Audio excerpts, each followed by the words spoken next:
And our husbands will be home soon to join us.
Padded Room Podcasting Hour. My name is Darian, and I am back. I have done a ridiculous amount of driving this week, and I'm feeling a little loose. I'm feeling a little punchy, feeling a little... my back hurts, and my butt is still a little tingly from all of the driving and the sitting and the bumping, and not enough walking around. So there's that. My main man, Dusty, is in the house. What's up, Dust? Oh, just another week. Yeah, man. Normal stuff for me. No, not a lot of driving. That's good. Just a lot of work and such. Excellent. But I'm glad because there's been a lot of driving over the past, month or so. You do a lot of driving as it is. Yes, I do. I mean... Good for you, I guess. No, not good for me. I'm trying to avoid that cab driver body. You know what I'm saying? Yeah, that is hard. Like the funk that just the smell of the cab driver body. Yeah, that's not good. When the gut hangs over the lap, and you get the moob sweat. Oh God, and that starts to stink. No.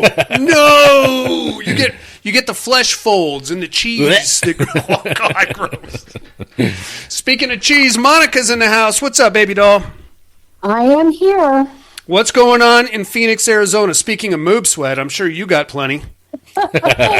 Oh my God! This past weekend, we moved like 16,000 pounds of tons of rock. I mean, why would you do that? What was there a problem with where the rock was? Just leave it there, man. Who gives a shit? It's rocks. I thought the parole officer wasn't supposed to be lifting things. Yeah. Well, he was driving the tractor, so basically I was doing all the shoveling. Oh, God. Good man. Mom. Good man. Next time we see Monica, she's going to have a neck tattoo, veins ripped. I'm sick of you bitches making fun of my fucking dogs. I'm sorry, ma'am. I'm sorry. Hey, it's 3 o'clock. I'm on my fucking mandatory smoke break. Okay, great. That's funny. Well, that sucks, man. It sounds like you had a shitty weekend. No, it wasn't bad. He's sick, the father-in-law. Oh, okay. Got terminal cancer. So, so we've been helping out as much as we can. Okay, if you got terminal cancer, what are you fucking moving rocks for? Well, just leave them there.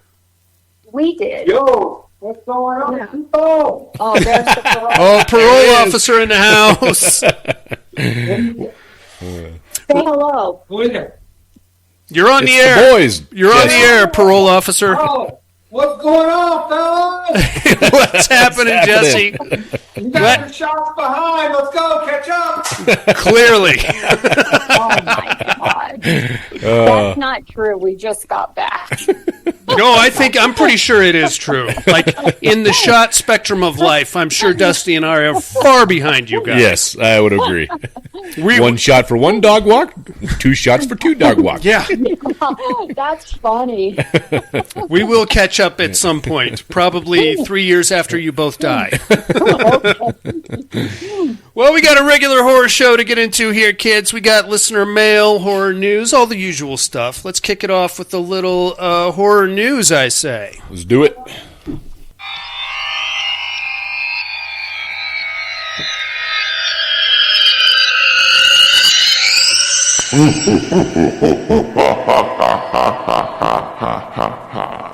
Horror news. Dusty, what do you got for us? Well, are we ready and wanting and going to pay for a new Chucky movie? I don't know, man. Yeah, I don't know either. All right, give me dude. You get into the family drama. You get into 1,000 Chuckies. You get into kaiju Chucky. I think have we been? Has Chucky been to space yet? Because I feel like that's probably where they jumped the shark, right? I mean, I feel like they jumped the shark when he was a single dad and he was picking his kid up. Yeah. That's when I checked out. Yeah. But then they brought me back in with what was it? The fucking not the Cult of Chucky. The fucking. I don't know. I skipped out on the last probably 4. Curse of Chucky, I think it was. Okay. That was the one that was like a legit horror movie, and the minimal Chucky in the movie. Well, that's what Dan Mancini is basically teasing, is they want to go back to the horror roots and make this one more scary, less stupid, sticky. Okay. So we'll see. There's no definitive release date or anything, but it's in the works. All right. Well, whatever. So we'll see. Okay. But and then they dropped a teaser trailer for Eli Roth's new The Ice Cream Man. Okay. And I watched it, and it's obviously a teaser, so you don't get to see a whole lot. But what it appears to be is the Ice Cream Man is selling some sort of mind control, something or other, or something to the children, to turn them into homicidal maniacs. Well, that sounds and start interesting. murdering parents with axes and saws and things like that. I like that. That So sounds pretty good. The trailer looked intriguing. Sure, I think it might be a good one, a good flick. So right on. Anyway, that drops August 7th, I believe. August 7th. So it'll be out August 7th. Sweet deal. And that's all I had. All right, Miss Monica. I actually don't have anything this week. Son of a bitch. My computer is eaten by a massive dog. Well, I don't know what's going on with it. Maybe you guys can direct me somehow. But you know how you used to get Google as your home screen? Yes. Yep. I'm not getting that now. It's coming up as some newspulsenow.net. I'm like, what the fuck is this? Yeah. Sounds like you looked up too much old man porn, and it's coming back to bite you in the ass. I only look that up on my phone, Dusty. Oh, okay. Only on my Gotcha, phone. gotcha. That's not what I heard. This is my work computer. I do not Oh, do shit. that. Okay. Never Oh, mind. that's easy. Call the IT nerd. Yeah. That's what I always do. Oh, okay. I didn't think about that. I'll but, give you Jason okay. Harrell's number when we're done. Hey. Hey, now. All right, then. Are you guys ready for a remake to Escape from New York? I don't know. Why? Who's in it? Yeah. No cast or crew or director or anything attached just yet, but the project has been greenlit by the picture company. So Who is the picture company? it's some kind of an indie house. Eh. We'll see.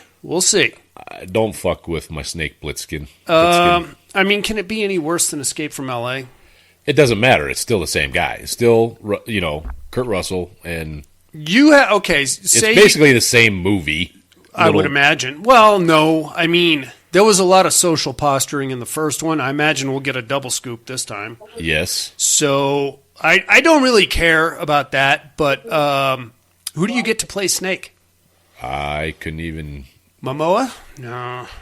You need like a rugged. Yeah. Rugged and handsome. Oh, Monica, who's rugged and handsome? What's from Sons of Anarchy? Oh, Jax Teller? Yeah. What's his name? Charlie Hunnam. That guy. Yeah. Yeah, maybe. Oh. Yeah, well, I feel like he's too thin. He wouldn't be very good. You're going to need a bigger guy, yeah. I agree with you, Monica. Yeah, just a little bit. Oh, Alan Richardson? He's too kind of too much? pretty boy. Okay. Yeah. You need someone that can put on a good grizzle. Yeah. Right? A good beard, a good 5 o'clock shadow grizzle. Shadow. It looks good in an eye patch. Someone that you think you could kick their ass, but then sneaks up on you. We can use the wrestler Roman Reigns. Roman I Reigns. can see him with an eye patch. What's his acting chops? Has he ever been in a movie? Yeah, he's going to actually be in the new Mortal Kombat that's coming out. Oh, What is he okay. playing in that? Do you know? I don't know. The fighter. I can tell you who. Fatality victim number 3. That's right. Okay, well, I mean, something to think about either way. Looks like trailers are up for Insidious Out of the Further. Oh, I haven't seen that. I could have swore the last one was going to be the last one. But they always say that. I know. Run out to buy your tickets to watch it in the movie theater because this is the last time you're ever going to be able to see And then- an Insidious movie in the theater. It makes $25 at the box office, so they throw us another one. Let's go for Crank out another round 6. I want another $25. So fuck. Let's get the popcorn buckets, limited edition, coming at you. So I didn't watch the trailers yet, but I do like the Insidious movies. Yeah. They're usually pretty good. I do too. So Is Patrick Wilson in this one or no? I didn't He watch the was on? trailers, but it wouldn't surprise me if he was. Oh, okay. I mean, they keep trotting Lynn Shay back out, even though she died 4 movies ago. So Yep. they can do whatever they want, really. Speaking of doing whatever you want, how about Behind the Mask 2? Return of Leslie Vernon has been confirmed by Paper Street Pictures. Original director and actor returning to reprise the role of Leslie Vernon. Huh. It's been 20 years, bro. Yeah. It's still a good show. I like the original. Yeah. Robert Englund also coming back. Isn't he about on his last leg? that No, guy? he's still looking for a paycheck. So, Oh, yeah. of course. I don't know. I'll check it out. I mean, I don't have the highest of hopes. No. I mean, it's not one that I'm, super like counting the days to see. Right. But Yeah. sure. We'll take it out. I like the first one. It's a classic, I feel. Again, no place to go but down, I feel like. That's what usually happens with sequels. And it's I been mean, 20 years. Which other movie that they did that to? Just recently. They were, God, it was like a 20-year hiatus, and they did a sequel, and it was shit. Like, Scream 5, I think. well, there's one. I think it was something different, but yeah. Anyway, Yeah, well, we'll see. Either way, the entirety of Tales from the Crypt is going to be streaming on Shudder. that is awesome. You like I did that? see that the That's other day cool. because I don't own the DVDs as you do. I got them all, baby. They are on. You can watch them on YouTube. Oh, can you? Yes. Okay. But every episode, but they're very shitty quality. Oh, So I'm looking forward to them being either upscaled or whatever, They're just going to clean them up, I'm assuming. Yeah. Right? Yeah, So because YouTube ones are sometimes unwatchable Of just course. because of the quality that they were uploaded, right? Yeah, yeah. So yeah, I'm looking forward to that. I will probably start watching that one episode every other evening or whatever because I sense a new segment coming to Oh, the Padded Room. there we go. Hey, now. It's going to start June 12th. They're going to drop a new season every Friday, I believe, up to 7 seasons. I think that's what 7 happened. or 8 Yeah. seasons. I can't see from here. So that's very exciting. Lastly, it looks like Undertone is now available on digital. Has anybody seen Undertone yet? What was that one about? No, not yet. I don't know, but it's gotten crazy reviews. Huh. Like, it's the scariest thing ever. Oh, they always say that. It has something. It's something like the audio is supposed to be like encapsulating and shake you to your core or something like that. Well, that's unfortunate because Yeah. I can't hear for shit. So. Oh well, fuck. Maybe get you some headphones or I something. have found myself turning on the subtitles more often than not now, just to hear what they're saying. So yes, that I have to do the exact same thing, but not for the reason that you do. It's because I live in the loudest house ever. And My house is pretty loud too. even when I think I'm playing it safe, and I've waited till everybody goes to bed, and I think I can actually watch and listen and experience a film. No, I've got a boxer with fucking sleep apnea that insists on being 3 inches away from me at all times. Ah, he loves you. Rubble! God damn it! I'm gonna go over here and be snoring fart right on my dad. God damn it, man! Not to mention the puddles of drool he leaves everywhere. God, Oh, you'll miss it when he's gone, buddy. I know. Let me tell you. I know. I Yeah. can't even be really mad at him because he's too fucking cute. That's even worse. All right, dude. So that's all we got on the horror news. It's time for some listener mail, amigos. All right.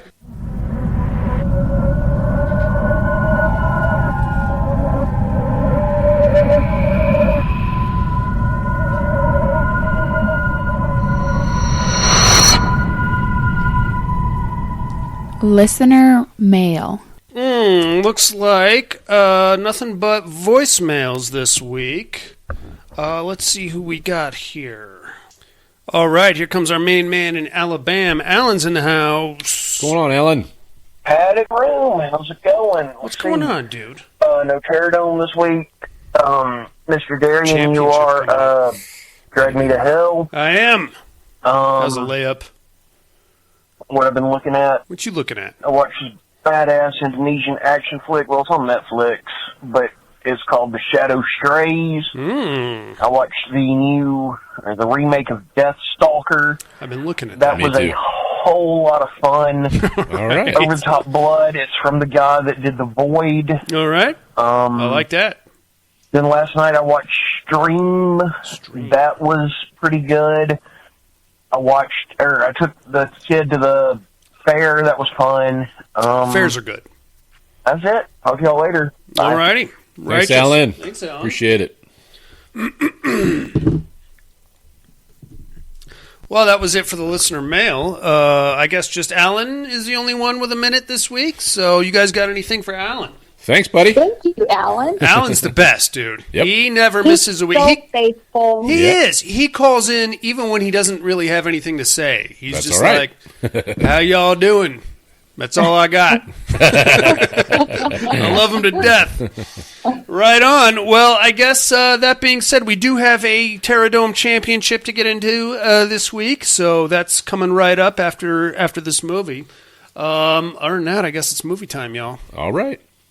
You guys ready to go to Sorority Row? I cannot contain my excitement. Into reality. One more fling won't set us back any.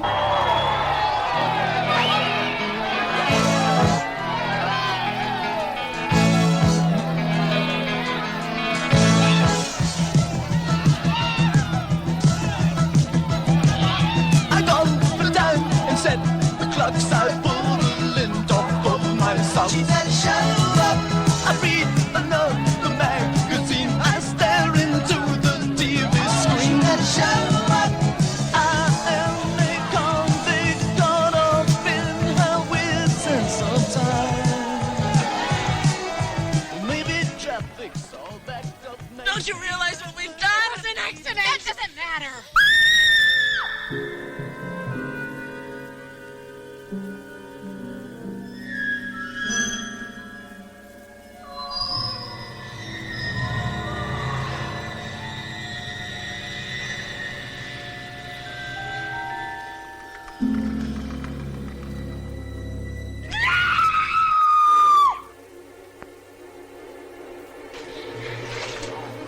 Yeah, that'll do it. Why don't you go pull the van around?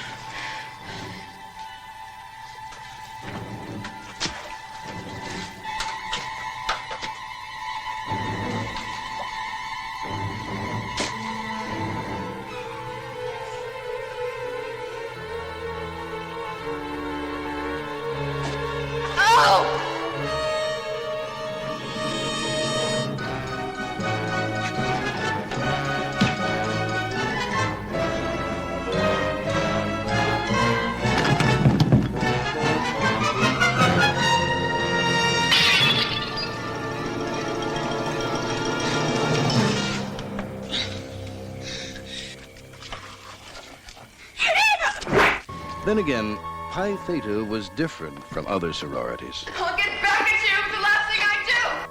Because in this sorority, nothing is off limits, as long as it's fun for the girls. So when it came time to say goodbye, they decided to make real sure that no one would ever forget the girls in the house on Sorority Row.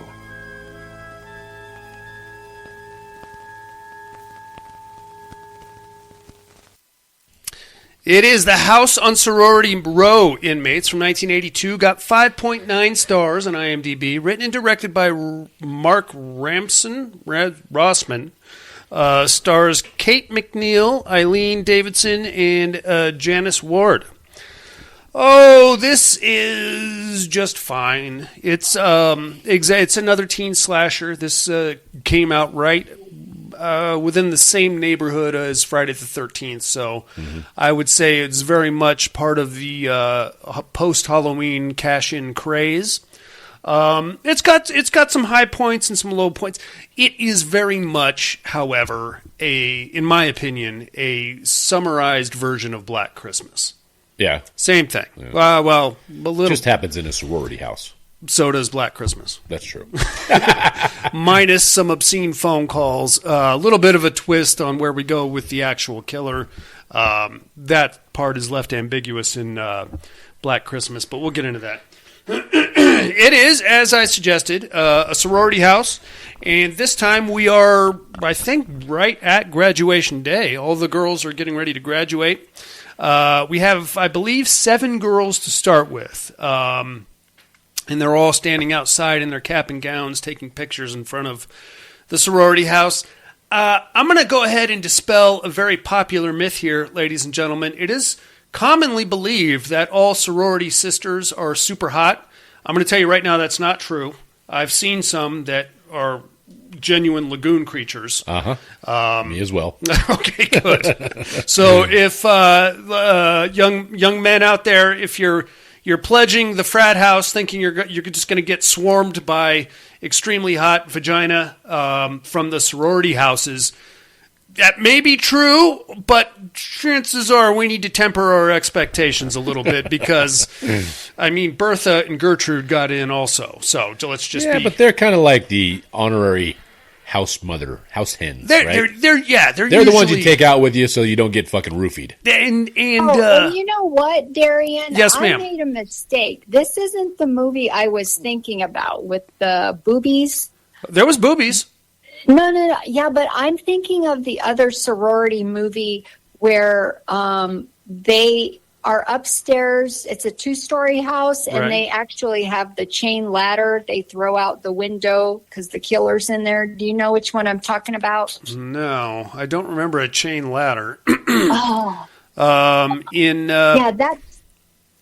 Well, if you're... That's the 80s one, too, and that's when I was talking about the boobs, I was like thinking that's what we were watching. But once I started watching this, I was like, oh, this is not the movie. You're not confusing this with Sorority Babes and Slimeball Bolorama, are you? No. I'll figure it out. I'll play around and... Speaking of chain ladders, that was big in the 80s. It was. My old man put one in our bedroom. My sister and I shared a room when I was a child because my grandmother lived with us, and we had a 3-bedroom house, and that was the thing. Like, I guess parents of the 80s, if you lived in a 2-story house, if you lived in a 2-story house, they were all petrified of house fires. Sure. And he taught me, all right, okay, the smoke alarm goes off. You open up your window and you throw this out and you climb down. Mm-hmm. And I was like, okay. Well, why don't we could maybe go down the stairs? No, you throw it out and you go down. So, this chain ladder was wadded up under my fucking bed until I left the house at 18 years old. Awesome. How many times did you use it to go out and get drunk? Not one. Oh, well, no. I was just a very good sneak. Right? Okay, sure. The 4th step had a creak. Okay. You had to stay on the left side. Very nice. Yeah, I get that. Yeah. Right on. Anyway, back to our sorority sisters here. We have 1, 2, 3, 4, I believe 7 of them to start with. And we've got our usual cast of characters here. We have the slutty broad who is kind of the mastermind of everything. Her name's Vicky. We have the brains of this operation, Jeannie. We have the sweet virginal one, Kathy, but they call her Katie a lot. We have a couple other ones. We have Linda, I think, or... it doesn't really. Liz is the one with the shag van. Mm-hmm. I love that about. Where did the shag vans go? That was more of a frat boy thing. It's kind of cool that they had the shag van. Yeah, I'm all for equality. Yeah, there is no reason a young frat girl cannot be a rapist. She can roofie me, put me in her shag van, and have her way. Oh, no, please. Please do not. No, not again, Liz. Oh. Okay, but you have to drop me off at my house. You may be saying no, but your body is saying yes. Well, yes. I mean, no. I mean, yes. It's just the usual gang of chicks here. And the slutty one, Vicky, has a boyfriend. We're gonna know that because we're gonna catch them sneaking off to have sex in a barn. But before we even get into that part, we're gonna start with a prologue of, I think, a mental institute. It's a hospital. I'm gonna say a hospital, maybe a mental hospital, some kind of an institution, and a young lady giving birth in a very difficult fashion, and it'd be a C-section.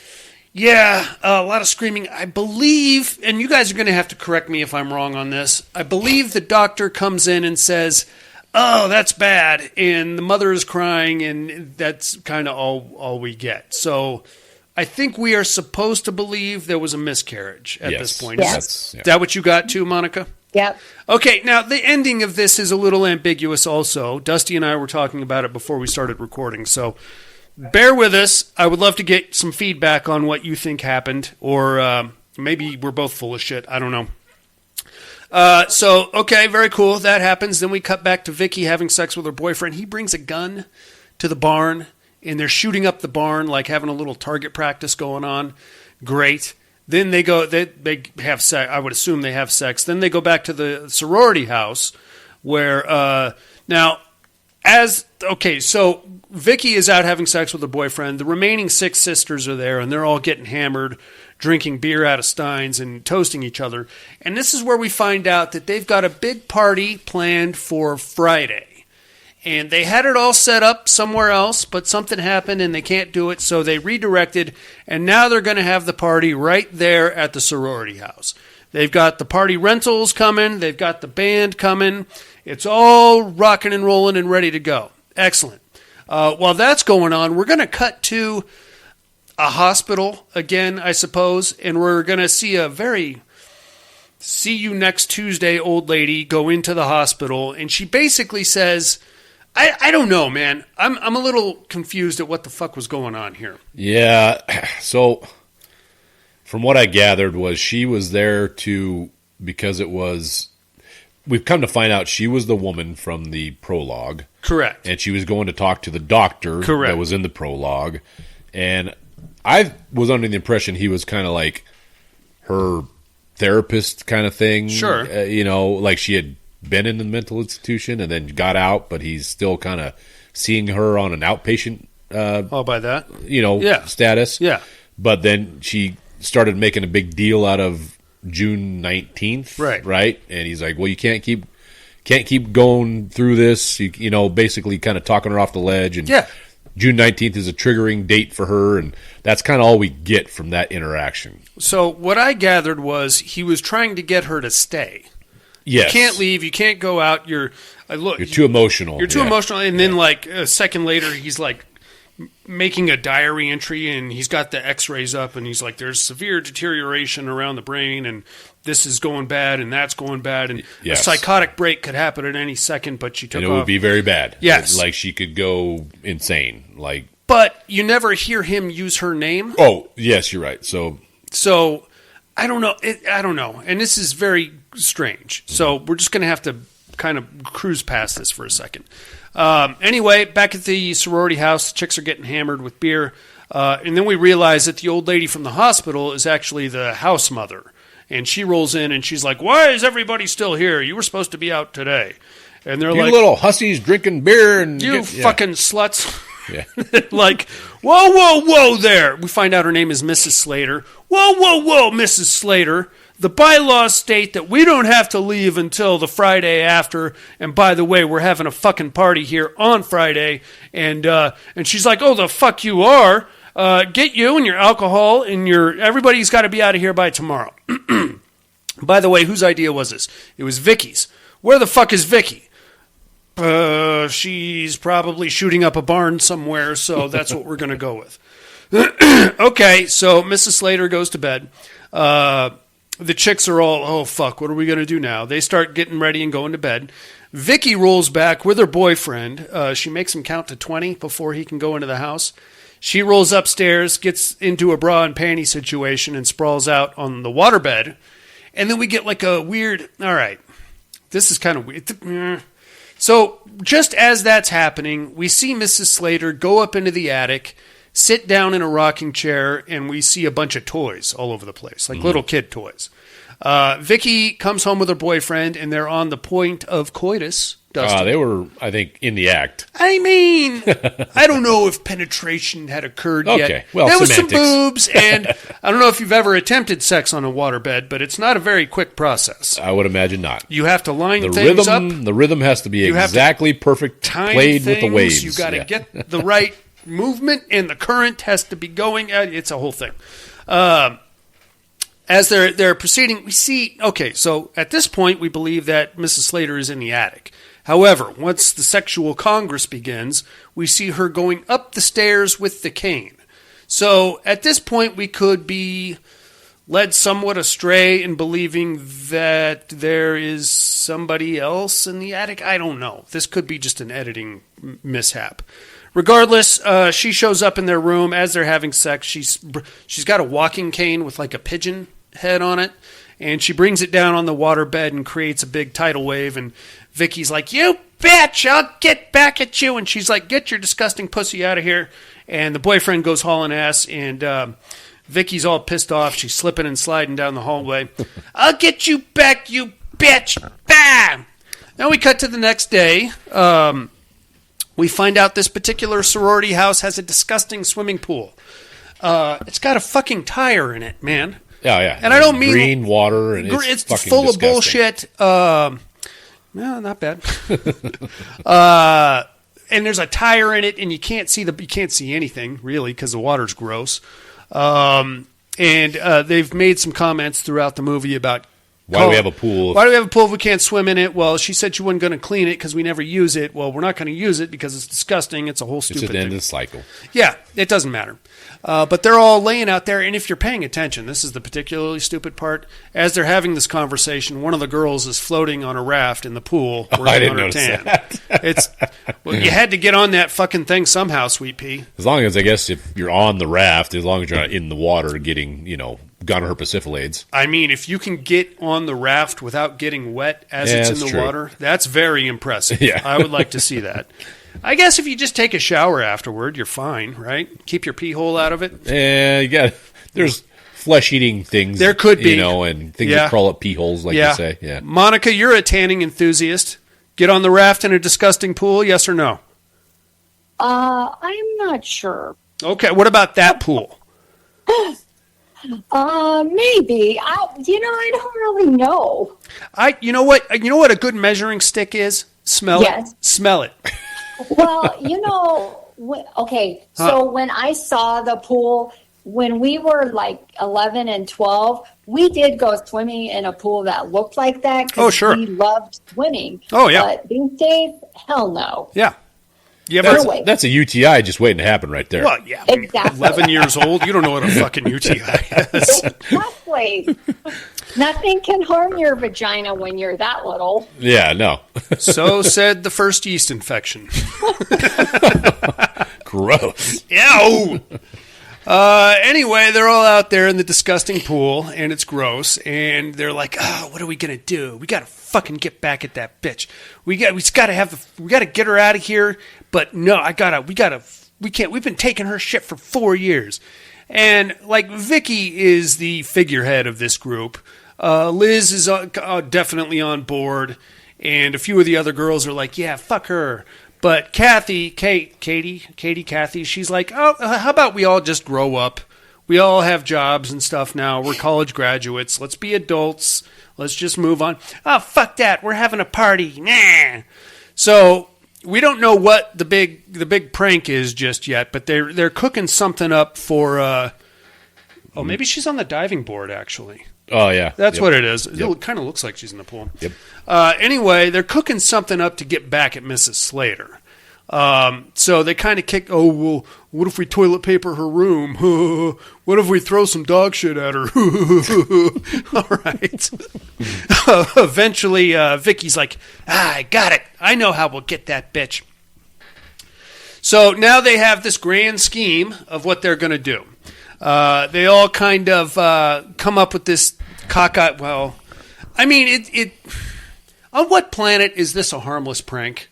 Oh no, no. I think this is a pranks in the '80s were a little less, or a little more, I should say, severe than what you get away with today. But it's a horror movie. Exactly. Yeah. But at the same time, dude, when gunplay is involved, all right, they were blanks. Sure. Yeah. Well, all but one, I guess. Well, obviously, but you're still catching probably 10 to 15 without parole for it. Yeah. Dipshit. Guaranteed.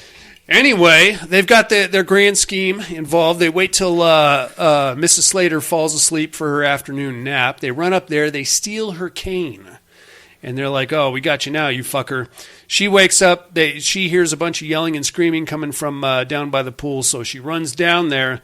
And they're like, where's your cane, you fat bitch? And she's like, what'd you do with my fucking cane? They threw it in the pool. And it's just kind of hanging out there on that stupid tire.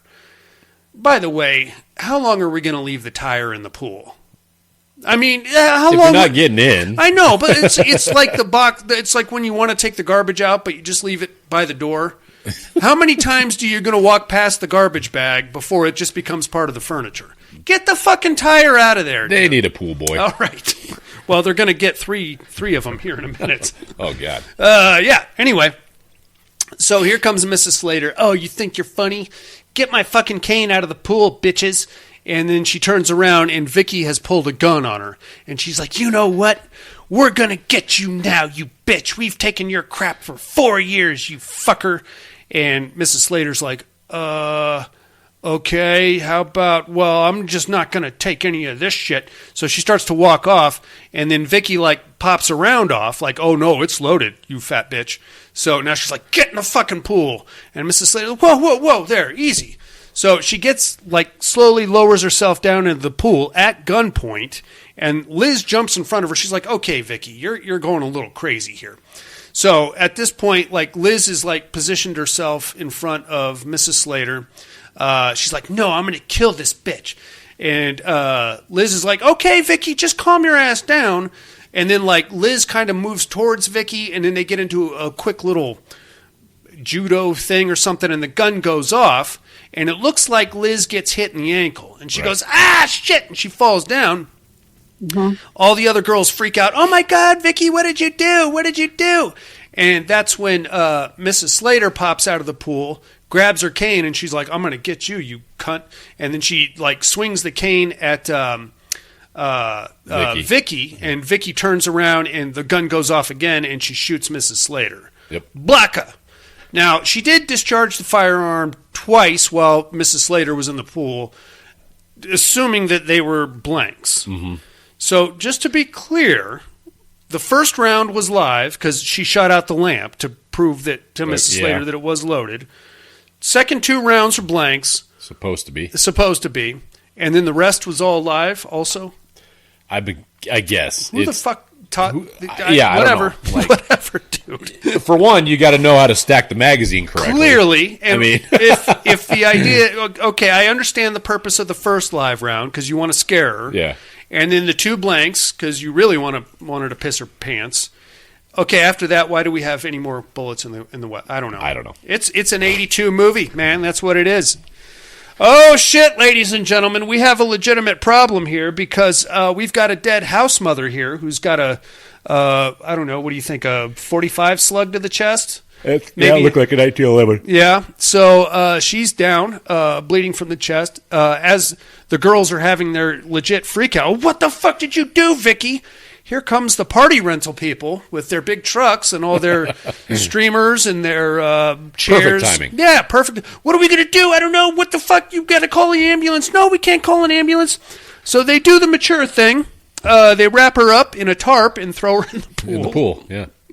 A bunch of criminal masterminds here. Yeah, she'll keep. It's cool. Sure. Didn't bother weighing the body down, by the way. Well, one of them asked, well, won't she float? No, she won't float, dumb bitch. Like, bloop, bloop, bloop, bloop, the first thing bloop, that bloop. happens. She floats to the top. You silly, crazy bastards. Whatever.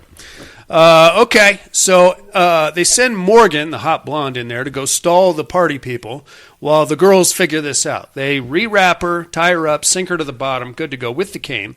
Good to go. Now it's party time, ladies and gentlemen. It's Friday night, not Saturday, not Sunday. What? Friday night. Friday night. Here comes all the partiers. They got the band coming in. We get a very quick party montage of everybody having a good time. Katie is having a bit of a freak out. By the way, she's been set up on a blind date. Perfect timing. Exactly what she needs. We got probably, 70, 80 people packed into this sorority house. Excuse me. But they all seem to be gathered in the living room because a lot of quiet conversations are happening elsewhere in the building. And people are actually getting ready and going to bed while the party's happening. I don't know how. Yeah, whatever. I don't know. Whatever. Acoustics of this place, dude. Very cool. Very exciting. Everybody's having a great time. First thing that happens is we see, I guess at this point we could say possibly Mrs. Slater. All we really see is the cane. The cane, a wet set of hands, the tarp coming off, and somebody like wringing it out and throwing it over a tree, presumably to die. And then a big fat rube going into the woods to take a leak, and he gets skewered through the neck with the cane. Yeah. So he was like talking to somebody, but he thought, I think it sounded like he was looking for his buddy that was also had to take a leak. Yeah, he's like, hey, you take this tree, I'll take that one. Yeah. That's my favorite pissing tree. It'll be good to her. And blah, you're dead. All right, so there's a dead guy. Excellent. Now we're going to cut back to the party. Katie gets introduced to her would-be blind date guy by the name of Peter. I feel bad for Peter, man. I've been on a few blind dates. Well, that's a story for another time. I don't think any as bad as this, though. This is. Oh, there was never any murder cover-ups? There was never any murder cover-ups. Blind dates? No. Did get my dick sucked once. That was nice. That was a whole other thing. Anyway, he rolls up and hey, there's Katie. And then Katie doesn't even acknowledge him. She just goes hauling ass upstairs. And then she just looks out the window and starts crying because she's looking down at the pool. Peter follows her upstairs, and he's like, hey, I'm Peter. Nice to meet you. What do you say? You want to dance? You want to drink? What do you want to do? And she's like, and he's like, whoa, I'm going to go ahead and get up out of here. You have a nice night. And she's like, no, Peter, I'm sorry. I'm okay. I'm just under a lot of pressure right now. And he's like, okay, well, let's go downstairs and join the party. Okay. So they go downstairs. In the meantime, these three fucking chuckleheads decide they're going to do a little skinny dipping in the disgusting pool. Yep. In their whitey tighties. Yep. Now, in their defense, 21-year-old Darian, I'll be honest with you, I was probably in my boxer short phase back then, not the whitey tighties. Yeah. But you get a shot or two and a couple of beers in me and say, hey, let's go in the pool. Fucking A, I'm going.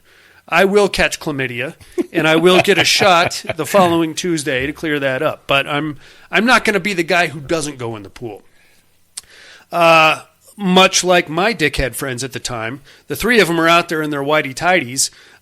They convince the fat guy to go in the pool. It goes by the name of Pig, by the way. Pig will do anything. Pig will do anything, bro. Yeah. He just wants to be. He just wants to be included in the group. Yeah. So he jumps in the pool and he's like, I'm a sea pig. The girls hear the big splash and they all go running out there. They're like, what the fuck? Get the fuck out of the pool, you fat fuck. Fucking, what are you doing? But he's in there with a bunch of tree branches and the tire, and he's like, I'm a sea pig. So they get him out, and then they're like, oh my God. Okay, sidebar in the kitchen, ladies, please. They all run in there. Okay, what are we going to do about the pool? And they're like, well, fuck, she's still at the bottom, so we should be okay. Sea pig out there was none the wiser. I think what we got to do is go kill the pool lights, because if any of these other jackoffs just get the bright idea to go in there, they're going to turn the pool I think at that point lights. that she was out of the pool. Yeah, well, because we're led to believe she's out of the pool. Yes, but I think that they saw that she was out of the pool. That's why they were freaking out. It could be because they said they couldn't see her. That's right. They turned the pool lights on when they ran out there, and they didn't see her. Yes. So now they're freaking out. They decide to send Stevie down to the boiler room generator area to kill, I guess, the breaker to the pool lights, just to make sure nobody else could turn them on. She goes down there. It's very Freddy Krueger-esque, and of course we see her get killed with the cane. Excellent. Stevie's out of the equation. I assume Stevie is short for Stephanie. I don't know. I don't know either. They're very 80s names. Yeah, yeah. Vicky, Stephanie, we're lucky, Cindy. We're lucky they didn't call her Billy or something like that. Hey, Jimmy, get down there. So she's dead, or at least we're led to believe that anyway. Party goes on. Everybody's having a great time. People are, running around. Vicky's boyfriend comes back, and he's like, hey, how'd your prank go? And she's like, pretty good. And he's like, hey, can I have my gun back? And she's like, yeah, it's upstairs. Get it later, guys. You just not ask me about this ever again, please. A lot of hooking up, a lot of awkward interactions between Katie and Peter, because Peter's like trying to get, I don't Something think going. He has no illusions about rounding first base at this point. Yeah. He just wants to be as least awkward as possible. Understandable. Night's going on. The band is kicking. We get a whole Sorority Row song from this no-name band. I don't know who they were. But they're British dudes. Like, they look very British. Well, they're singing in, like, English accents. Yeah. That's what British singing sounds like. Exactly. Especially 80s British singing. Totally. Like Depeche Mode. You got it. You're doing it. It's just like Def Leppard is here, right? Def Leppard is Australian, sir. What? Yeah. No. No. You're thinking of NXS. Okay, so they are British. Yes, Monica? British. Yes. Def Leppard was part of the British invasion, no? They are a British band. That's yes, right. sir. That's right. Okay. I'm wrong. I stand corrected. There was a big one out of, I think it was NXS was out of Australia, wasn't it? They were actually. Or New Zealand. Wasn't AC/DC Australian? No, they were British too. Oh no, they were British too. Yeah. But dude, I listen to all these guys too. Come on. Anyway, band's going. Everybody's having a great time. We're moving along somewhat seamlessly, although now we can't find Stevie all of a sudden. And Katie's getting a little freaked out. All the other girls are busy dancing and drinking. Hey, where's Stevie? What's going on? Where's Stevie? I don't know. All right, well, that's kind of awesome, I guess. But at the same time, where is Mrs. Slater? Because the pool lights came on. There's no dead fat old lady in there. There's a big fat guy in his whitey-tighties, but no dead old lady. So what the fuck? So we get to plotting and scheming. Okay, what happened? Where did she go? She's alive. Mm-hmm. Possibility, right? Well, okay. I don't know what happened. At this point, Morgan, the one hot chick, I believe, in this whole group, is like, I can't take this anymore. I'm going to bed. She goes upstairs, and this is where we find out that the attic access, I think, is in Morgan's closet. Yeah. Which leads to the interesting question as to how exactly Mrs. Slater could come and go freely from the attic without waking Morgan up. Well, I think she was going in there because she thought all the girls were gone. Remember, she told them they had to leave. That's true. By the 19th or the 18th, I guess. Okay, so maybe she's not spending as much time up there while the girls are. Yeah. Okay, I'll buy that. Either way, Morgan's in there and she's getting ready for bed. She's got a nice body on her. Mm-hmm. And for whatever reason, she decides to open up the attic. I guess maybe she had something up there, but that doesn't make sense either. Regardless, this is where we find the dead body of Mrs. Slater. It comes crashing down and punches Morgan in the face. Yeah. Knocks her ass out cold, and there's a big scream, so the girls go running up there to figure out what it was. They get Morgan in bed. She's fine. Oh, shit, there's Mrs. Slater. She's still fucking dead, or at least we think it's her because the tarp is still wrapped around her. So we're like, oh, well, how the fuck? So this is very dumb because Vicky is there, and she's like, maybe she ran up there and she was terrified. Oh, the plot of this thing just... You really... Okay. A lot of holes. No, yeah, of course. So you're going to tell me... She ran up there, wrapped herself back up in the wet blanket... Or she just to take a nap. Sure. Or she staggered up there while wrapped in the wet blanket, completely blind, and somehow still found her way into the... Okay. All right. We're being silly. But to be fair to the girls, They're probably half in the bag at this point, and they're way more interested in partying, except for Katie. She's the only one going, excuse me. All right, so now we have to come up with another plan to get Mrs. Slater the fuck out of there without anybody noticing or seeing. So we do just that. Morgan's like, I can't. Morgan's having like a complete nervous breakdown. She's like, I can't do it. So she's like, okay, Morgan, just take your top off. Okay. Get your funny little nightgown situation on. Get in bed, call it a night. We'll sort all this out. Okay. So Morgan does just that. We get a very nice topless montage of her, and then we see her get murdered with the cane also.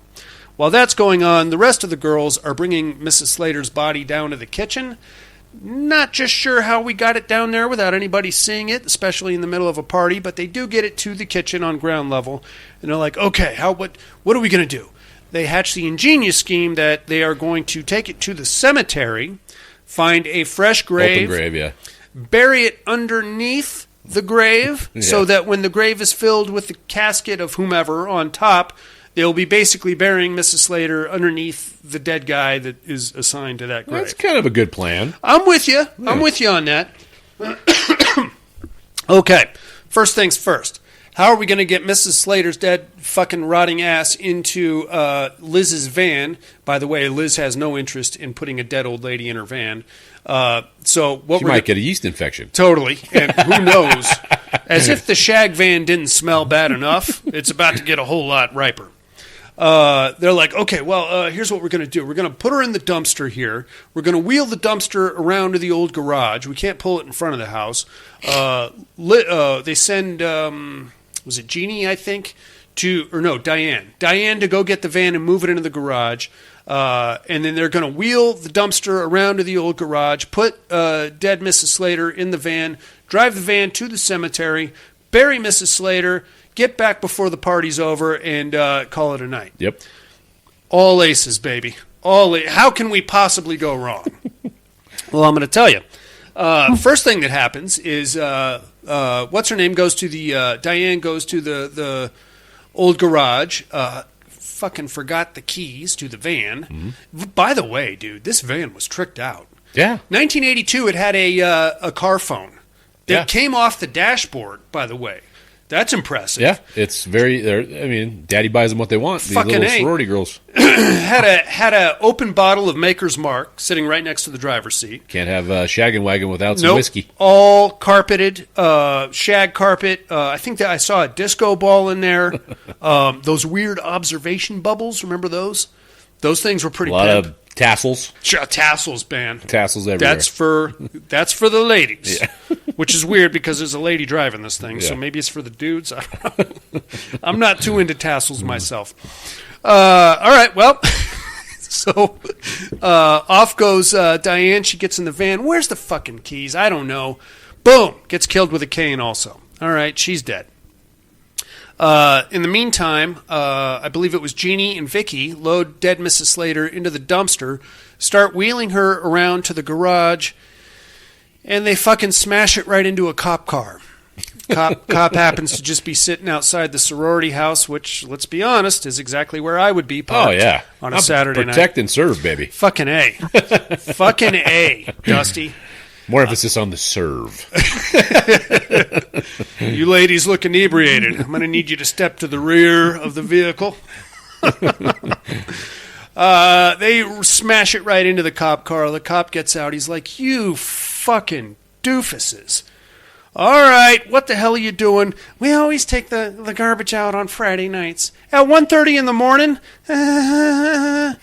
The cop's like, hey, what do you got in there anyway? He starts to lift up the lid on the dumpster, and both the girls are like, nothing.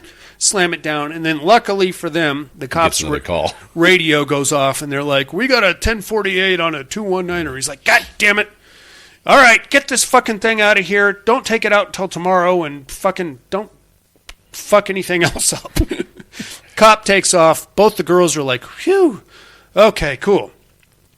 Wheel the dumpster around to the old garage. Diane is not there anymore, obviously, so they load the body up. Jeannie, at this point, is having herself a freak out because of the interaction with the police officer. So now she's all catted. I don't know what's going on. Oh, they're freaking out. So they send her back to the house where Katie is waiting for her.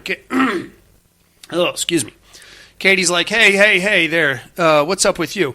As Jeannie's making her way back to the house, she gets she gets attacked with the cane, but she makes it into the house, and that's where she finds Katie. Katie's like, dude, you okay? And now there's blood all over her. Most of it is Mrs. Slater's, but I don't know. So Katie's like, all right, just calm your ass down. Wait here. I'm going to go and see if I can find Stevie. They don't know that Stevie's dead yet.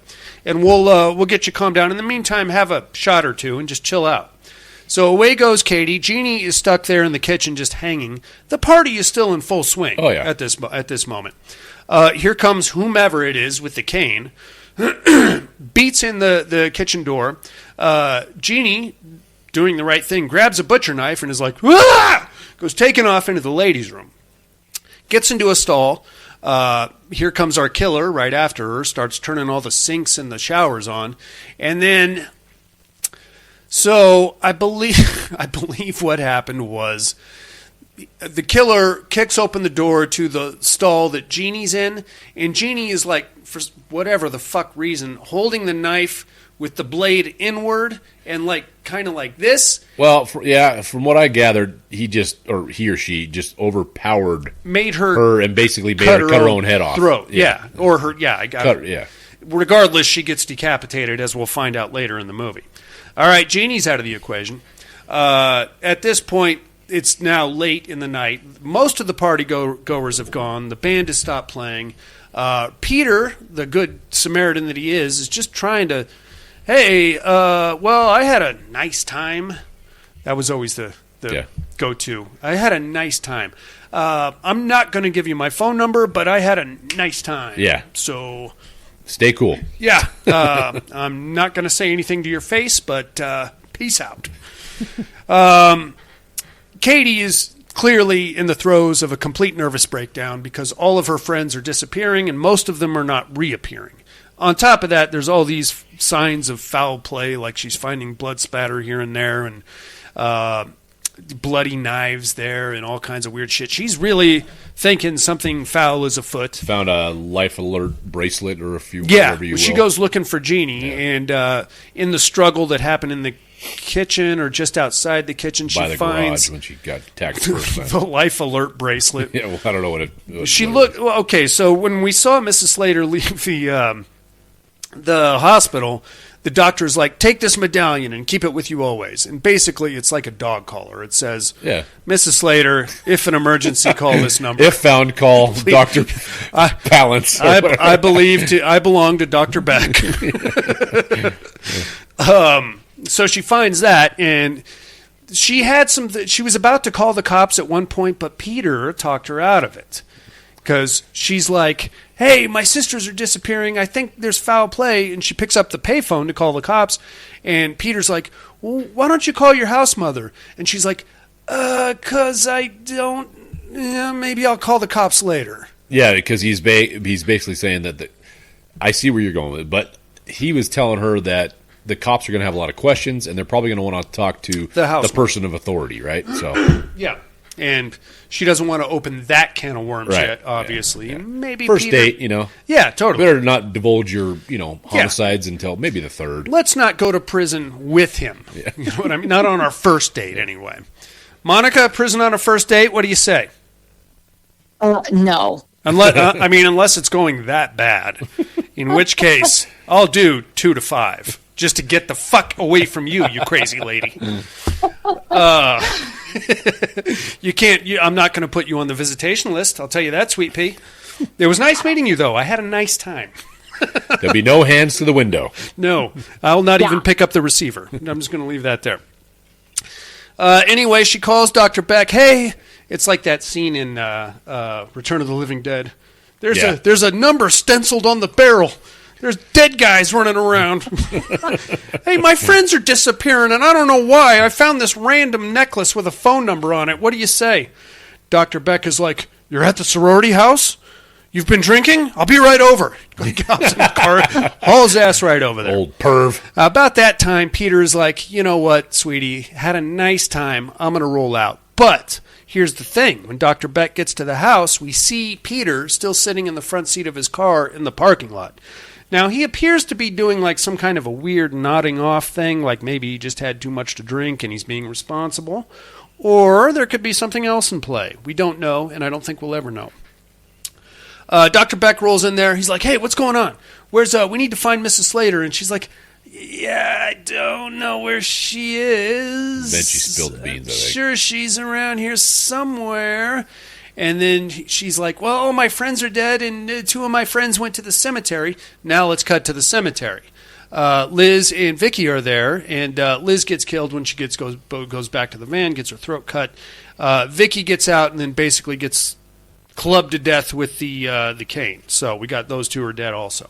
And they're all dirty because they got most of the secondary grave dug, and they were about to move Mrs. Slater in there. Mrs. Slater, by the way, or whoever the dead person was that fell out of the attic, is still in the back of the shag van. So we know where that is.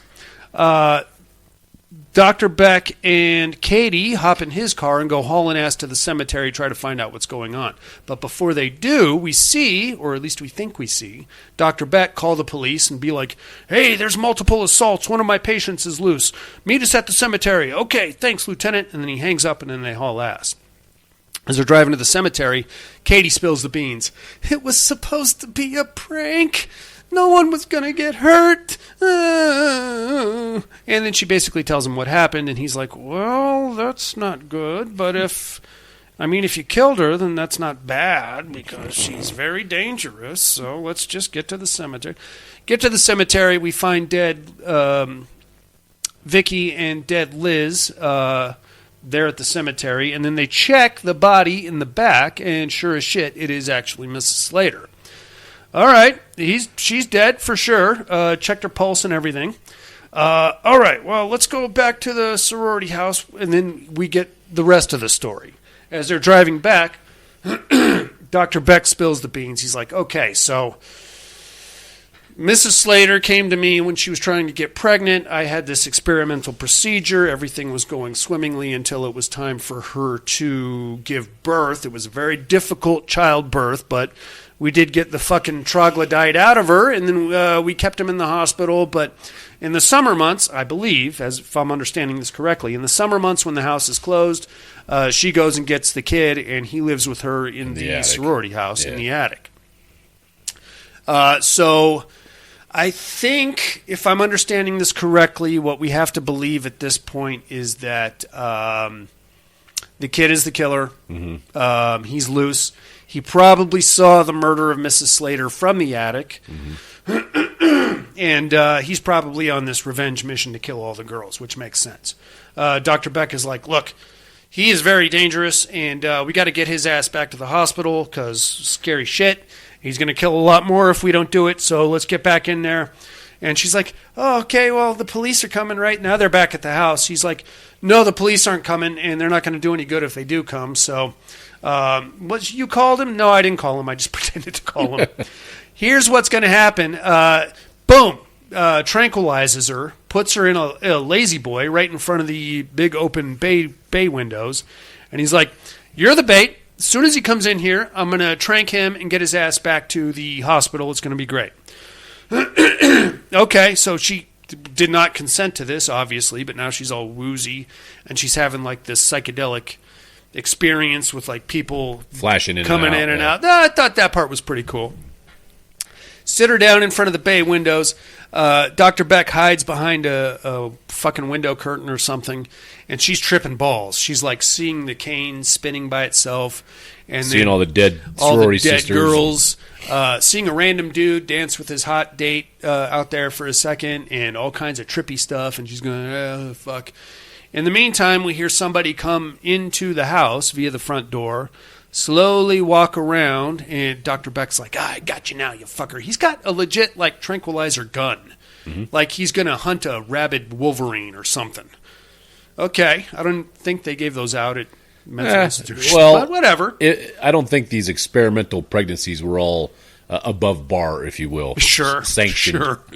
You keep a team of tranquilizer marksmen on staff. At all times. At all times. To deal with the sloths, and the troglodytes. You also want to put like a tranquilizer firing range in the basement. You don't want them getting rusty, those guys. Got to practice. Practice with that fucking thing. Get good at it. Anyway, here comes somebody around the corner. Dr. Beck has his tranquilizer pistola ready, locked and cocked. Around the corner comes Peter. Dr. Beck jumps out, boom, shoots him with the tranquilizer gun. Ow!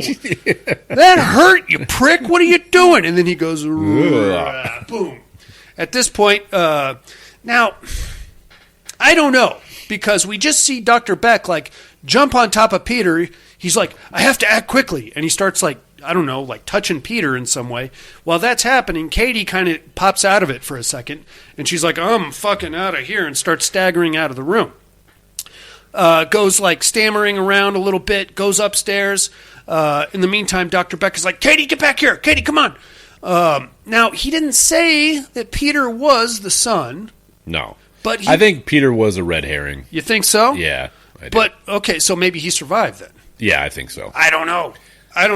I think he may have been the son.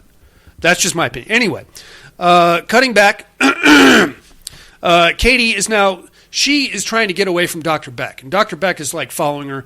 She runs into, I guess what was Morgan's room, hides for a hot second, sees the attic access stairs still down. Here's Dr. Beck coming, so she runs up into the attic where she finds all the toys and shit, and she's like, ooh, look at all this fun stuff. There's like a bunch of clown toys and like a full body clown, like adult size clown thing. She's like, oh, that's creepy. In the meantime, we cut to Dr. Beck, who's downstairs. Katie, come on, we got to go. He gets assaulted with the cane, gets whacked 3 or 4 times with it, and then thrown over the banister where he plummets to his death, and he's now dead. Katie hears that, and she's like, oh, nice, I'm home free. She comes down, looks down over the banister, sees Dr. Beck laying there, and then what I guess is the son looks up at her, and he's got an ugly face. It didn't look like Peter. No, he had like a mustache, I think. Yeah, he had but a it also kind of a face. It also kind of looked like a mask a little bit. That's what I thought too. I don't know. It might have just been bad special effects. And then she's like, oh, shit, because whoever that was standing over Dr. Beck starts walking up towards her. She runs back up to the attic, continues her little hypno trip up there, starts to snap out of it for a second, and then the clown, the full-body clown, comes to life. Good for her, though. She found Vicky's gun just before she went up into the attic. So she's like, blocka, bitch, and she starts unloading the gun at the clown, but now we find all the blanks. The blanks. They loaded the magazine in reverse. Oh, totally, yeah. Classic mistake. It happens all the time. So that sucks. If I had a nickel for every home invader that I shot with the stick that comes out that says bang on it. Yeah. Wrong gun. Give me 2 seconds. I'm sorry. Anyway, she unloads the gun. It's all blank. She throws the gun at him. And then eventually she kills him. What does she do? Throw him out of the window? No. They go. He chases her up into the attic, and she takes one of the toys. That's right. Oh, that's starts right. Stabbing him with it. Yeah, it's the little clown. She pops the head off. Apparently, this was the least safe toy for children back in 1982 because it's basically a switchblade with a clown head on top. So she just stabs him to death with the clown. He then falls down the attic stairs and dies. But he's still got the clown mask on, so we don't know for sure who the killer was. I think it was Peter the whole time, but I could be wrong. That is the end of your movie. Oh. What? Then, right before cut to black, he opens his eyes. Yeah, but who cares? Yeah, so Who anyway. cares? So he's alive. He's out there somewhere. Who gives a shit? What did you guys think of Sorority Row? It was fine. It's standard slasher fare. Yeah. It's clearly a cash grab trying to catch up on Halloween. Yep. There's nothing wrong. Like I said, it's basically Black Christmas, but in the summer and with a lot more plot holes. Yeah, I think it was, just, like you said, a cash grab. Yeah, I guess there's nothing wrong with it, really, if you're looking for an 80s slasher. No, it's not terrible. No, it's got the boobs and the blood. Nothing, nothing groundbreaking. No, it's fine. Monica, what'd you think of this one, babe? I had a really hard time getting through it. I get that. I mean, it was, and not to interrupt from the movie, I was thinking of Sorority Row Massacre. Okay. Yeah, that's the one I was thinking of. Yeah. There was like a whole secondary and tertiary franchise that spun off of that. You had Slumber Party Massacre, Sorority House Massacre, and both of these went like 5 and 6 movies deep, and they were all basically the same movie over and over again, just involving different murder weapons. Like, remember the one where the guy had the crazy guitar drill? Oh yeah, that was out. Wasn't that Slumber Party Massacre 2? Yeah. I think. I was just looking at the previews for that one. It starred Crystal Berard from Wings. Oh yeah. Yeah. She did not get naked in that, so don't get your hopes up. Everybody else in the movie did, except for her. But yeah, weird guitar power drill situation, and guy was a complete rock star, singing tunes and doing dances while he's drilling and hitting the power chords. Yeah. Fuck yeah, bro. I mean, these movies from 1979 to like 1988 were a dime a dozen. You can find this formula repeated over and over again. It's just a matter of which kills are the best, which boobs are the best, and whichever one you saw first, because that one seems to resonate the most with whoever's watching it, I think. On a scale of, say, 1 to 10, Monica, what would you give this one? 1 to 10. Okay, well, I would give it about a 6. 6 isn't bad. I'll go with the 6. Yeah, I'd say I agree. It wasn't bad. It was just way too slow for me. Very slow, very repetitive. I think it was too long. I mean, this is almost a 2-hour movie. I got it an hour and a half. No, I think it's about 2 hour and 31 minutes. Huh. Well, oh, okay. Yeah. And I did think the killer was also Peter. I mean, that makes the most sense, right? He shows up. Like, I think that what gave it away for me was when he follows her up into the attic before the killing really takes off. And he's like, oh, look at all these cool toys. I used to have this as a kid, and that as a kid, and this as a kid. I don't think so, because he got shot with a tranquilizer dart. So that's what I say. I think it was the baby. It was the troglodyte, like you said. Sure, it could have been. Well, that's what they were. I think that was the intention, but I think Peter was the red herring, and it tried to leave it ambiguous. Yeah. I don't think it really matters. No, at all. I don't think the film scholars are going to be losing any sleep over it. No, they may have had some aspirations of making this into a franchise of some sort. It just didn't happen. Yeah. All right, gang. Well, let's take us a little break, and we'll come back with some other stuff, shall we? Sounds good. Woo.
Hey inmates, if you like what you hear, head over to the Padded Room Facebook group and support us through the Patreon link with a small monthly donation. Check out the T-Villain link at paddedroom.podbean.com and grab some t-shirts. Thanks for listening and enjoy the rest of the show. And we are back, ladies and gentlemen. I don't know if I can tolerate any more sorority girls, but I will, just for you people, starting next week when we come back with the 2008 remake, Sorority Row. Set your calendars for that. All right. In the meantime, I think it's time for a championship. It's Terradome. Oh, baby.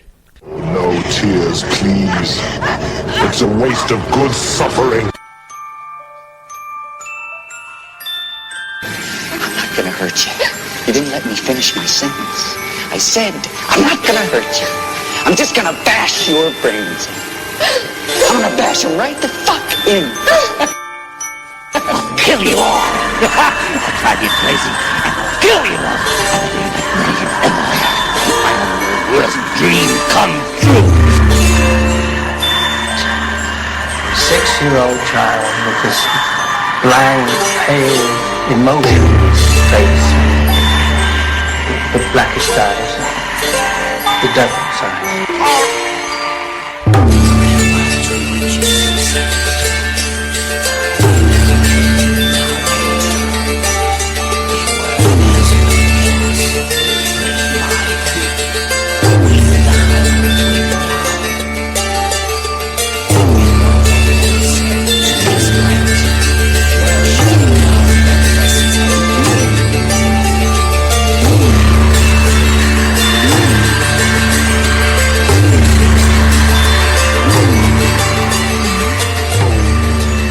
Welcome to the Terradome. For all the marbles, ladies and gentlemen, for the 2025 championship.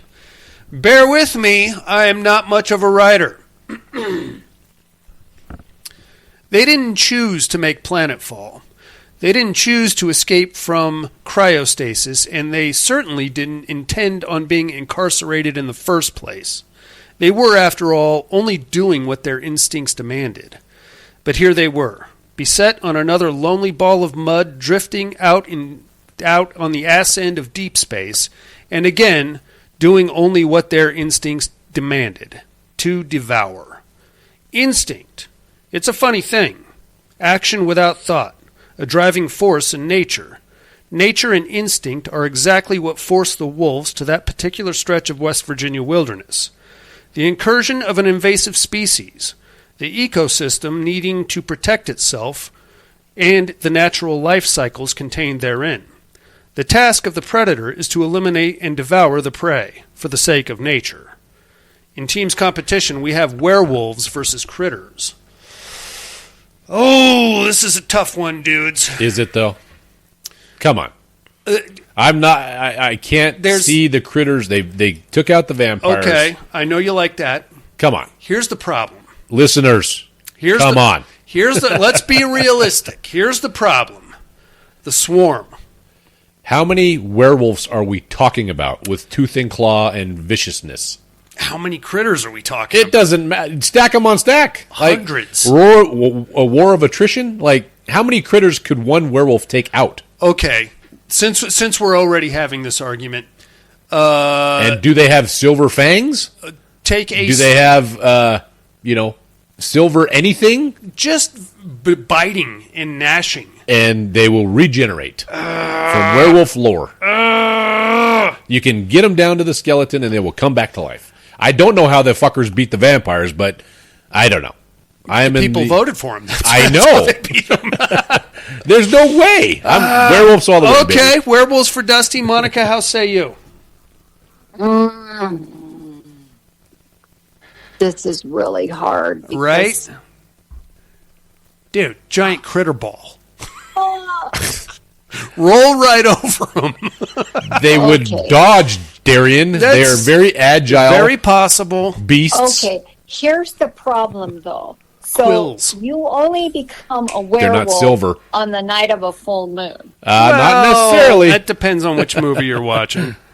Well, in the real world, a werewolf comes out at a full moon. So you might get 2 or 3 nights. Okay. But the rest of the month, the critters are out there. Valid point. That is a valid point. And I fucking love werewolves, but vote with your heart, Monica. Come on. Come on. Yeah. Okay, realistically, I know the critters would win this, but I'm going to go with my heart, and that is the beautiful werewolves. Yes. Okay. My girl. That's my girl. Hey, can we ask the parole officer what he thinks? Of course. Absolutely. Get a Absolutely. vote. Get his ass on the phone. Okay, let's see. Where is he at? He's out here watching the movie. Parole officer. What is he watching? Who do you think would win between the critters and the werewolves? Werewolf. Yeah, boy. That's my guy. Fucking A. Family is a smart bunch of folks, you are. Critters ain't got old children. Werewolves? Come on. That's right, Jesse. I'm going to be honest with you. I think I have to go with the werewolves as well. And the reason why has nothing really to do with the werewolves, but the fact that the critters come with a certain burden. And there's something that I didn't really bring up in the lead-in or we didn't talk about, and that's those motherfucking bounty hunters. Yeah. Wherever the critters go, they go. And bounty hunters are going to be like, I think team up with the wolf pack. Exactly right. And yeah. the bounty hunters do usually a pretty good job of handling the krites by themselves. Uh-huh. So for that reason, I got to go with the werewolves on this one. Yes. Even though I think it would be a much better fight than you fuckers are alluding to. Okay, there'd be some casualties. But I think the deciding factor is bounty hunters, those fucking telescoping cannon things they have, and the one bounty hunter that always seems to turn into a Playboy Playmate. Yeah. God damn. The best. Ooh, look at you. Even though sometimes she has a staple in her stomach from where the centerfold is. That is your Terror Dome Championship, inmates. It is the werewolves versus the critters. Get us your votes by next week to declare a champion. Let's send Tooth and Claw to the championship. I don't think it's ever happened. It is not. This will be their first. Yes. Mental health hotline is area code 775-387-0275 or email us mail@paddedroompodcast.com while you're contemplating that very, very important matchup. We're going to tell you what movies we got to watch this week in a little segment called What Are You Looking At?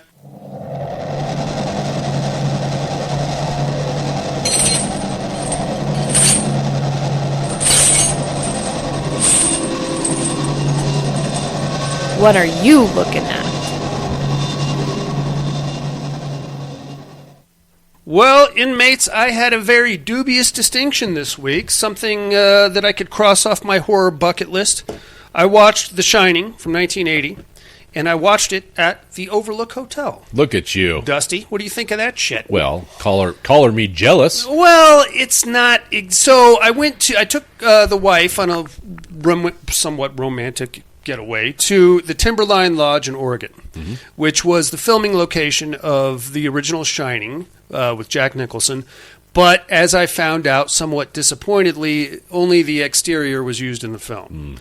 I watched it. I watched The Shining while I was there. I felt it was just the cool thing to do. Yeah. It's a little I mean, you pull up and it's the Overlook and you're like, oh, fuck me, look at this. That's where they keep the snowcat. The hedge maze is supposed to be right there. It's not, obviously. No, you can't grow a fucking hedge maze in Oregon. Out of maintenance. Yeah, no way. Plus with the snowfall. And you're like, you're all set to walk in, and you're thinking, oh, front desk is going to be there. I make a quick left, and there's the hallway, which leads to the Gold Ballroom. Colorado Lounge is right over there. Omen's office is in the back, and then you walk in, and it's none of that. None of that. Yeah. None of that at all, which is a little disappointing.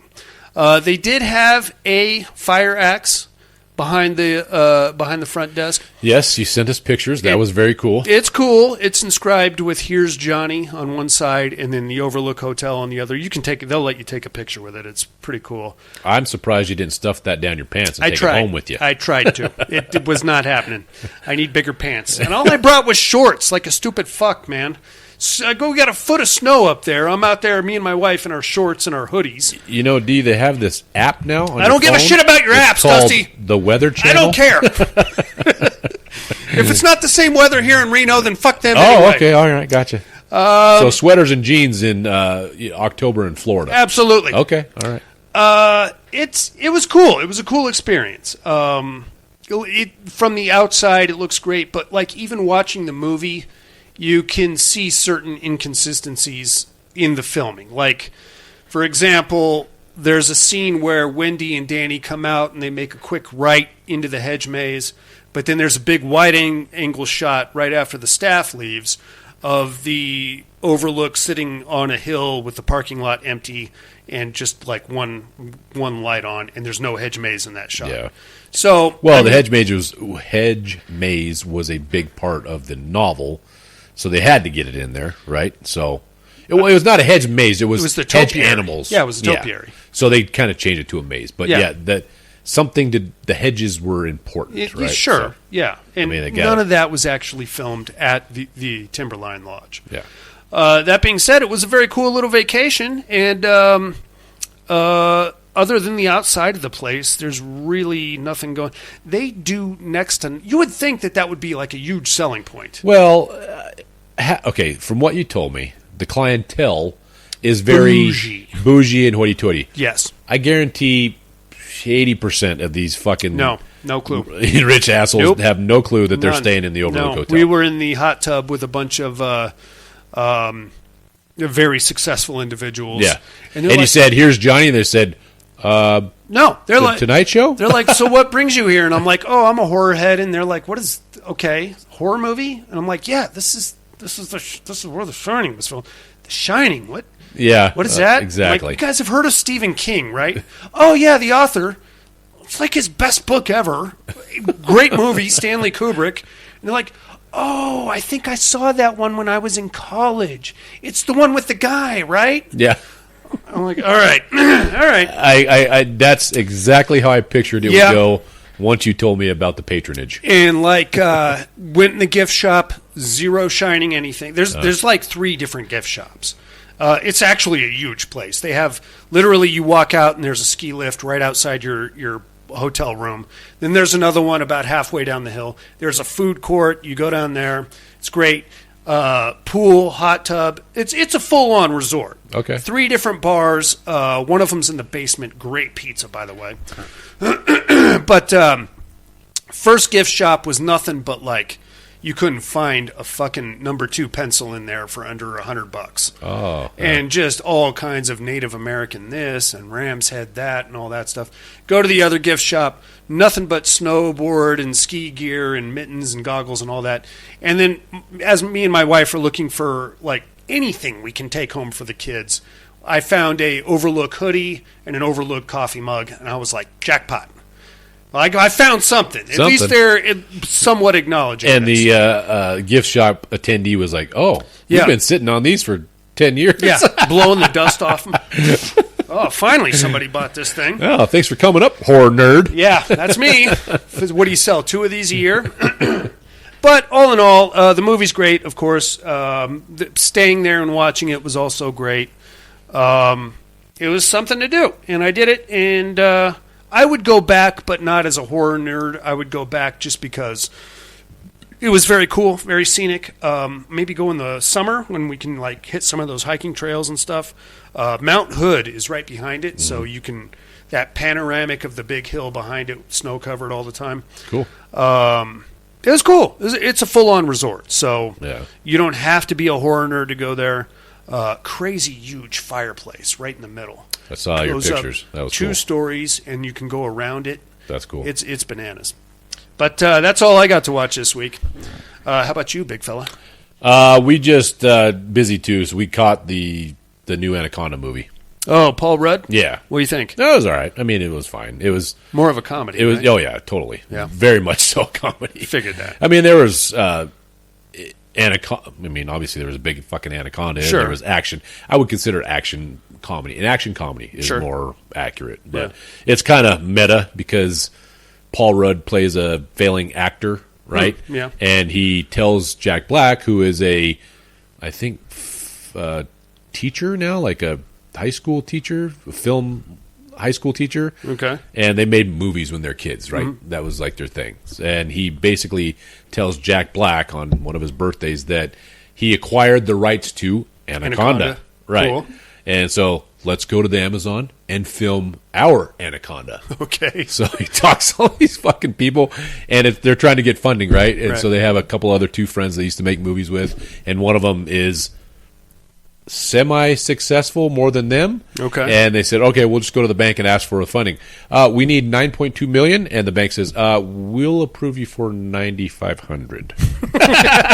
Okay. So it's like it's a comedy, right? Oh, sure. And so then they hire a guy when they get to the Amazon, who's a snake wrangler and has a anaconda. I mean, obviously not as big as the one that ends up doing all the damage, but very much so a comedy. But it was pretty good. I mean, worth a watch. It's on my list, and it's on Netflix. I mean, it's free. Very cool. Yeah, it's free. So nice. Maybe I'll watch it this weekend. Right on, Monica. Anything? Uh-oh. I think she hung up on us. She's tired of... I think. Oh, can you hear me? Yeah, now we can. Oh, okay. I watched Strangers Part 3, the final chapter. What do you think of that? Nothing good from the sounds of it. So watching this movie, I felt like, where did my time go? Oh. What did I watch? So basically, it showed you how the three strangers became and how this one girl, Maya, was, the only person in fucking history able to take out the strangers. And, I hope they never make another Strangers again. I think the first one was phenomenal, obviously. Yeah. Second one, I didn't mind, but still not nearly as good as the first. Why we needed to dredge it out for another trilogy, I don't know. There's nowhere else to go but down. And really, my only standing point on the second one is that big swimming pool kill, because other than that, it's pretty much trash. Is that the one that was in the trailer park? Yes. Okay. Yeah, it just, and I'll tell you, Strangers, the next series for part 1 was okay to watch. Okay. And then you watched part 2, and then you were off put because it was like watching Halloween part 2. No. And then this third one was just garbage. No. I mean, I feel bad for the dude that plays in this movie because he plays in that Netflix series, Night Agent or something. Okay. But anyway, don't watch it. Okay. I watched the new Yeti. Okay. That was, oh, God. It's a movie about the coolers, right? Yeah, it might as well have been. It has the dentist in it. Oh, Corbin Burnson? Yeah, and I he's love that guy. I don't know, 150 years old. He's very now. old, yes. I don't know why he's still working. He should retire. It was, oh my God, it was a horrible movie. I don't think I need any more Yeti movies. You don't need to go there at all. I wasn't planning on it, but... There's a lot of funny Yeti things on TikTok, though. Oh, yeah. Or Instagram. Those ones those are are great. the best. Yeah, those are better than the fucking movie. And then I got to watch the one I thought you guys might like, Forbidden Fruits. Oh, yeah. With How was pumpkin and cherry and, I don't know, strawberry and guava. Any good? It was, the craft is definitely better. Okay. But this one is basically 3 witches, and they take in Pumpkin, but Pumpkin has a plan from the beginning because Pumpkin is actually the sister of the main girl, Apple, because Apple killed her father. Now Pumpkin has come back to get revenge, and Apple knows that Pumpkin is her long-lost sister, but Pumpkin doesn't think that Apple knows this. Oh boy, this sounds way too my head's hurting. I'm already getting tired. Was Pumpkin a portly gal? This movie is definitely, if your girls want to watch this movie, it is for like teenage girls. Okay, for no, sure. I'm not going to do that again. So there's no apple pie? Not after the whatever the order was we watched with the... Yeah, there is no apple pie. God and did you guys ever watch the Netflix series You? No, I haven't seen that one. Mm-mm. Oh, okay. Well, the girl that plays in season 2 actually plays in this. Okay. Oh my God, no boobs at all. All right. Well, I'm not. I don't know that I have time for something like this. And then I watched Ready or Not Part 2. Oh, how's that? Heard good things. Really? Good. No good. Oh, no good.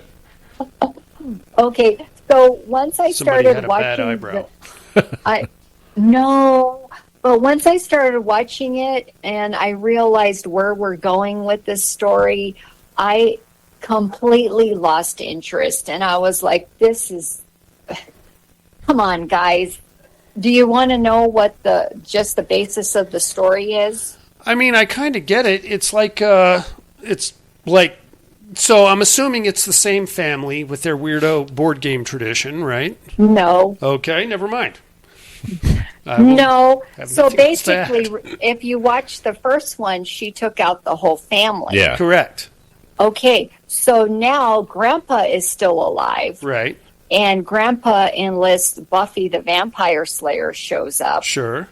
And her brother, and he tells them, okay, you guys know what to do. That's how it starts. You know what to do. Okay. So basically, they call a bunch of weirdos from all over the world who are on this list as a special guest to win this game. Okay. And they all get, imported to the mansion, and basically Samara Weaving has to survive for 24 hours with her long-lost sister, and I won't give you... Yeah, the sister was never mentioned, but not apparently... the first one. Yeah, apparently she had a sister, or has a sister, and they haven't talked in 20 years.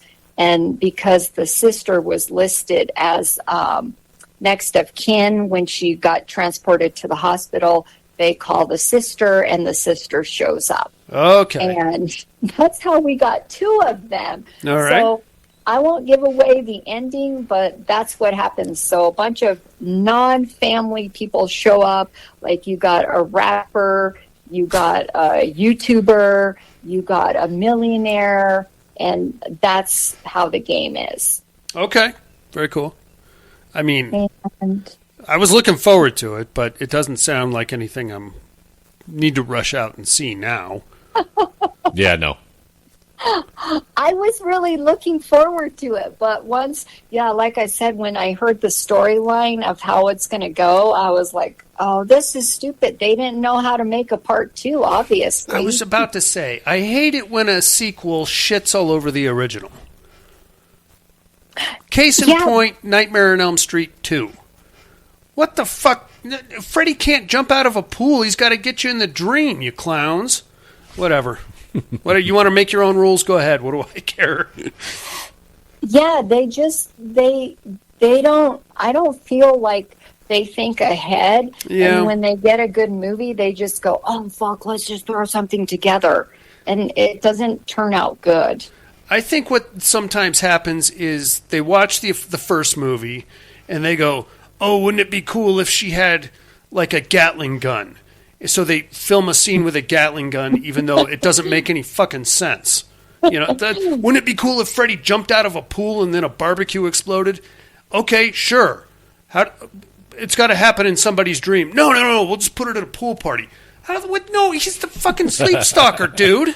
Did you not see the first movie? Oh, whatever. I'm going to go off on a tangent. I'm going to stop myself because I don't want to be here all night. I would still like you guys to check this out. Oh, I plan on watching it. Yeah. Tell me what your thoughts are. I'll probably wait till it shows up somewhere for free.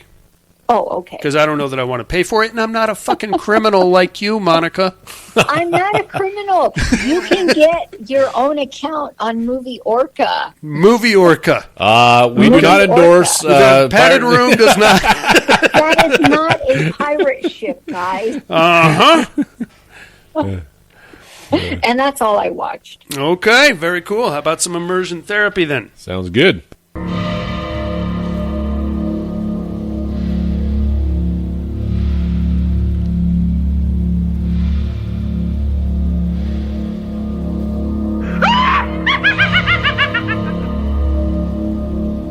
Immersion therapy.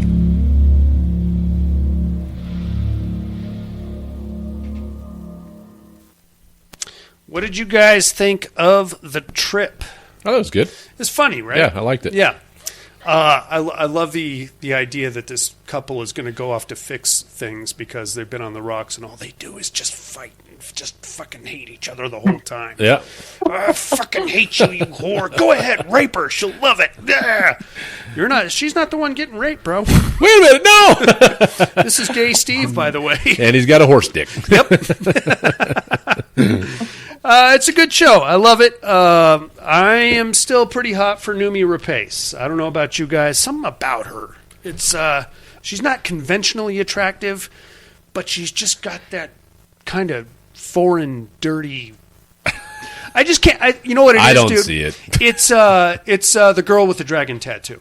When I see her, I cannot not see her with the mohawk and the face tattoo, getting mouth raped by her parole officer. I don't know why that's hot to me. Maybe I'm the problem. Something's wrong with you. Probably. Yeah. I still think she's hot. I thought that was a great movie. You know what it reminded me of? You guys ever see a movie called The Ref with Dennis Leary? Yeah. It was like that if it went a lot darker and a lot harder. Yeah. Just a lot. Like shotguns to the face and stuff like that. Those criminal, the escapees, that were a bunch of fucking boobs, but they were... When they went, they went. Yeah. When it was time to turn it up, they didn't give a shit about nothing. Uh-huh. I thought it was a good show. I could not get past like how much that guy looks just like Bill Burr. Bill Burr. Yeah, totally. I think, wasn't it going to be Jason Segel in the remake, in the Americanization? Is that confirmed? Jason Segel and the girl is it Samara Weaving? Yeah. Mm-hmm. I'm going to tell you right now, I don't like where that's going. Why? I don't feel like it. Like you don't think that Jason Segel has got Samara Weaving's not on his playing field? No, I just don't think that they're going to go as hard. It's going to be like Martyrs. Like they're going to tamper it down a lot. Well, I think it's going to be probably more slapstick horror comedy. Sure, but like when it comes to the gore and stuff like, I don't think we're going to get. Can you see Jason Segel doing any of that He's stuff? never been in anything like that. Yeah. No, I mean it could happen. We didn't think John Krasinski could go hard, and he did in A Quiet Place. Yeah, we'll see. I don't have the highest of hopes, though. Be honest with you. All right. The original, however, The Trip is definitely worth checking out. Inmates, highly recommend that one. If it's foreign. What is it? Dutch, I think, or Norwegian. Something? Norwegian. Yeah. But subtitled, still very funny. I thought. Oh, you can turn on the.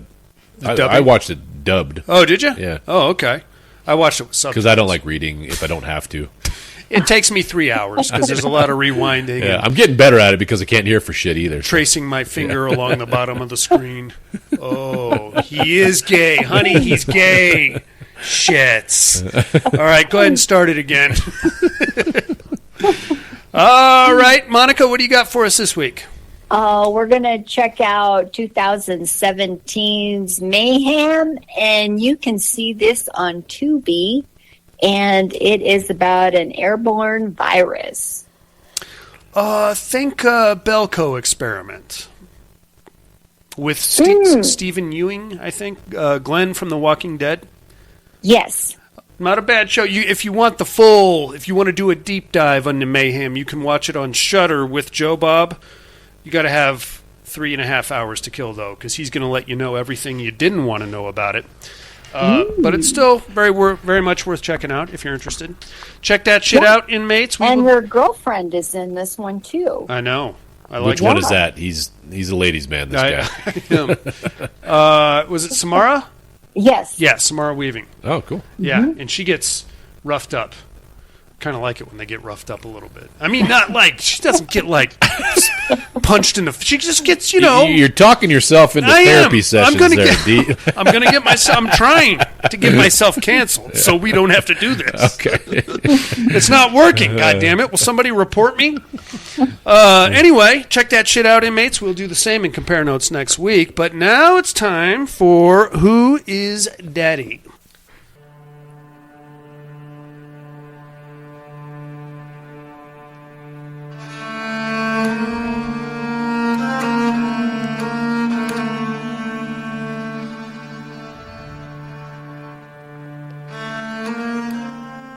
Who is Daddy?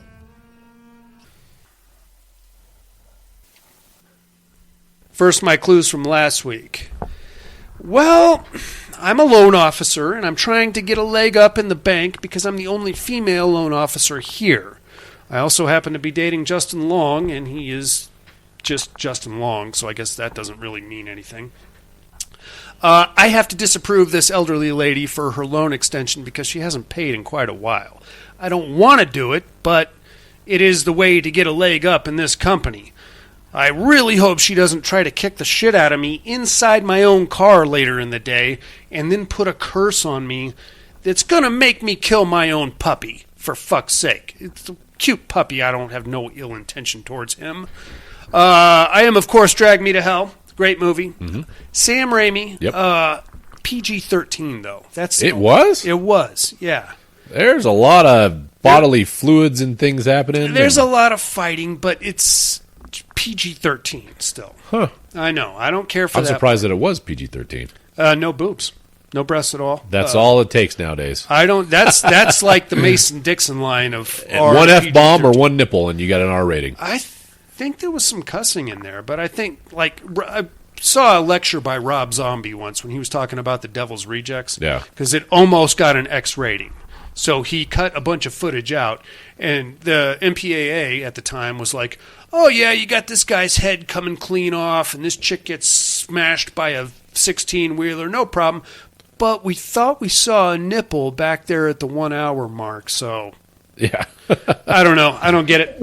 All right, who might I be this week, you ask? Well, it is Halloween night, ladies and gentlemen. I went to a club, and it was pretty cool. Got my costume. I am trying to avoid my somewhat abusive boyfriend. He's out there looking for me. Ex-boyfriend, I think, actually. He's out there looking for me. He doesn't know where I am. I want to stay away from my house as long as possible. So this club is bullshit. I want to get the fuck out of here. Nothing's happening. My girlfriends happen upon a random flyer that says we should go check out this haunted attraction. Now, I'm all down for that because I don't want to go home. I just hope there's not a bunch of body mod weirdos in there with some very elaborate and brutal traps for me and my new cohorts. Who might I be, you ask? Tune in next week and I'll drop some knowledge on you, inmates. In the meantime, I think that's about going to do it for us. You guys got anything else? Nope. Thanks for listening. Hey, it is almost halfway to Halloween, everybody. I feel like we're right in the halfway point. Yeah, halfway point to the spooky season for sure. What would it be? April 15th is exactly halfway? No, April 31st. April 31st? Is there a 30? No, I think there's only 30 days. 30 days, so April 30th. All right, well, we're creeping up on it, dude. Yep. I'm into that. Join us next week for Sorority Row from 2009. We're going to do the remake of the movie we watched this week, obviously. Like, comment, subscribe wherever you heard this show. That helps our visibility quite a bit. Thank you all very much for your Patreon donations. I'm working on getting everybody's crap out to you as soon as I can. It's a weird, fucking diluted process. It's going to take a minute. So if you want me to expedite that, reach out to me personally on Facebook. I think most of you guys have my phone number anyway. Just tell me what I owe you and where to send it, and I'll get that off to you. In the meantime, for werewolves, the Timberline Lodge, which is not the Overlook, but it's still a pretty cool place to hang for a weekend. Leslie Vernon, who apparently is coming back to us. Miss Monica and her computer problems that I am 99% sure has something to do with old man porn, but I'm not going to speculate, ladies and gentlemen.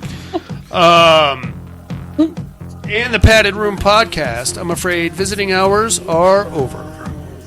Bye-bye. I want to know how to survive in a nightlife.